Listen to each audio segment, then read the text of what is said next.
We've seen pictures of airfields that the Ukrainians have been operating at that have been hit by over 60 munitions, but only one of them hit the runway. I mean, we're seeing this complete incapacity to use what we think of as fourth and fifth generation warfare, that we thought in the United States that the Russians were not a peer power, but a near peer power. And we're seeing none of that. But on top of that, we're seeing things that lessons they should have learned in World War II, and we know they learned in Grozny.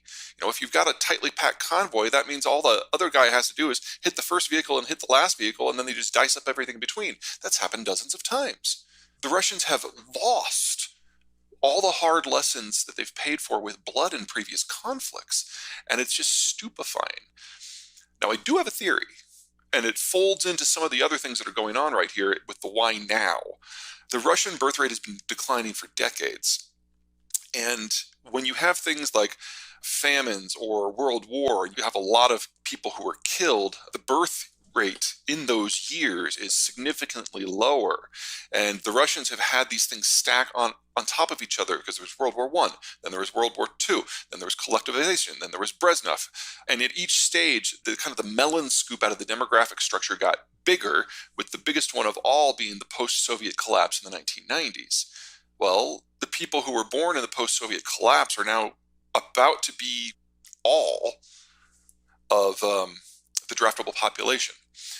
The Russian demography is now in terminal decline. It is the second worst demography on the planet, second only to China. There's a topic we can kick into later. And so the Russians are literally running out of soldiers. If they didn't do this attack now, if they waited 5 years, it would be too late. They wouldn't have the army to try. And that has kind of melon scooped not just out their troops, but also their skilled labor and their leadership potential, and that includes their military leadership. So it could be nothing more than the Russian officer corps has become so small and so unskilled that this is all they can do. I have a hard time hanging my hat on that completely, but even if it's true, the Ukrainians are still going to lose this war. They're massively outnumbered, and the Russians have shown that they have a high tolerance for casualties. And the political situation in Russia has not turned against Putin. Sure, we've seen protests, and of course, Western media has followed that with ghoulish detail. But we're talking about a country that has lost millions of people in wars in the past. We're nowhere close to that. And if you add up all of the protests that have happened throughout Russia through the entirety of the last 3 weeks, you're still talking less than 1/10 of the population. Most Russians are fully on board with this, either because they understand exactly what's at stake, the future of the Russian ethnicity's existence, or they buy into the propaganda. And right now, that is the only information they're seeing. My personal opinion is that the best modern president we've had is George Herbert Walker Bush, because he presided over the end of the Cold War without a shot being fired, and he set us on the path to getting rid of 80% of the nuclear weapons on the planet. Those are a couple huge wins from my point of view. And part of the reason it worked so well is he always told people, never dance on the wall. If you've got the Russian system that is self-disarming and self-moving away from dictatorship, you do not brag about that publicly. You help them do it behind the scenes if you need to, in public if it makes sense. And because of that, he was able to push something that he called the New World Order, or the 1,000 Points of Light, if you remember that. And the whole idea was to have a conversation among the American people about what kind of world we wanted to bequeath to the next generation. Now that the Soviet monster was gone, what do we want? And we decided we didn't want to have that conversation. We punished him for it. And in the next 8 elections, well, the 7 elections, we voted in the candidate who wanted to do less with the world. And when we got to this most recent one between Biden and Trump, we had 2 populists running who didn't even talk about American leadership at all. The only difference in terms of foreign economic policy between the two of them is that Trump ruled by tweet and then just let everything fall, whereas Biden is actually institutionalizing Trump-ish populism into American trade law and foreign policy, which makes it even more surprising that Biden has taken such a strong stance here on Ukraine. So, the fault is ours. We're the ones who have elected a litany of leaders who are populist, who have not been interested in foreign affairs, and that's led to this point. If we had stuck with George Herbert Walker Bush 25 years ago now it's been, we'd probably be in a very different place. We'd probably have a balanced budget.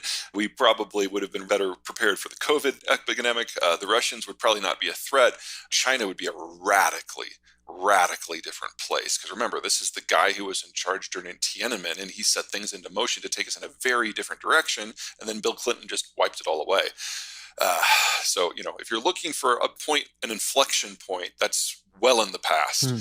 The great hope from my point of view, because I'm an Atlanticist, I'm a globalist, and I've kind of lost over and over and over and over again in terms of American elections.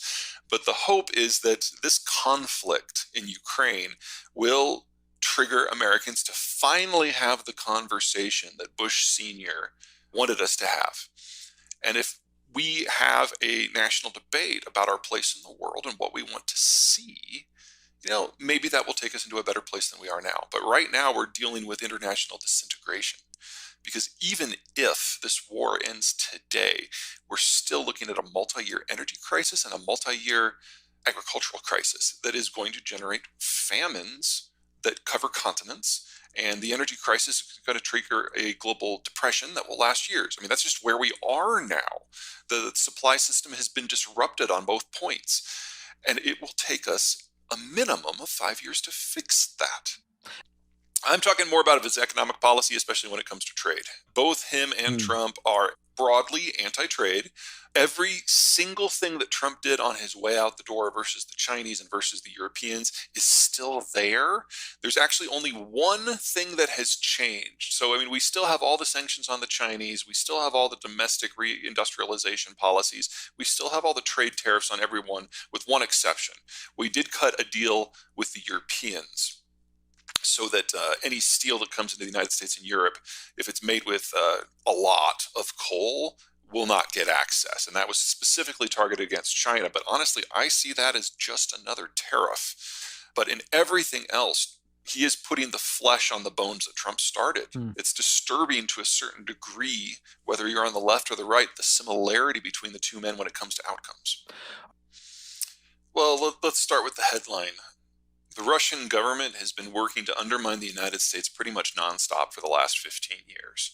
And to a degree, they've been successful. They've been able to use things like social media and hacking, not just to interfere in our election system, but to back certain groups within the United States and especially to inflame tensions. So Michael Moore, Greenpeace, the anti-vaxxers, the MAGA crowd, he's gotten all of these groups to get a lot more coverage than they should have. And in cases of things like Black Lives Matters and Blue Lives Matters, they've tried to arrange for them to have rallies at exactly the same place at exactly the same time. And so they've taken whatever our social divisions are and basically taken a pry bar to them to try to split us apart. And a lot of the fault for why politics have just been so toxic in the last decade, you can put squarely at Putin's feet.